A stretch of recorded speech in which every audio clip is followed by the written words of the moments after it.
कुटुंबानं काय करायचं म्हणजे सगळ्यांनी खरं तर मेसेज ही असं हे करणं मी प्रत्येकाच्या हातापाय पडून सांगतो बाबा इतकं टोकाची भूमिका घेऊ नका. लढणं इथपर्यंत समजू शकतो पण इतक्या टोकाची भूमिका घेऊन ही 4 लेकरं सगळा संसार उघड्यावर टाकायचा.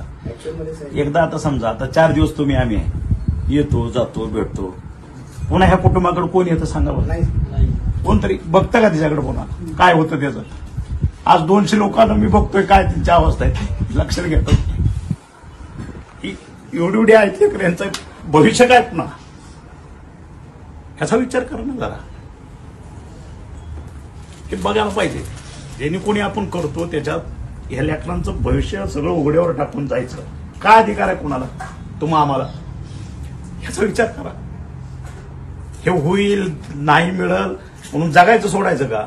आपण जन्म घेतलाय म्हणल्यावर प्रारब्धात असेल ते घालणारच आहे ना.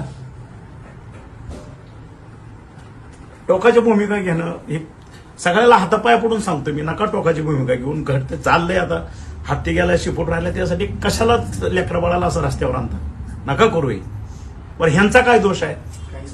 हा शिक्षा कोणाला देतो आपण हे सगळं करून परिवाराला देतो ना.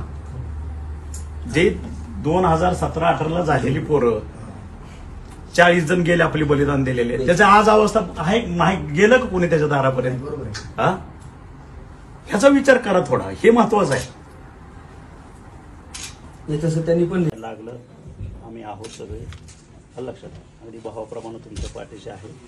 लेकरांची चिंता करू नका काही असेल हे तुमच्या वैयक्तिक घरगुती याच्यासाठी बाकीचं सगळं एकदा सगळी सोपच करा घडू द्या पुन्हा भेटू.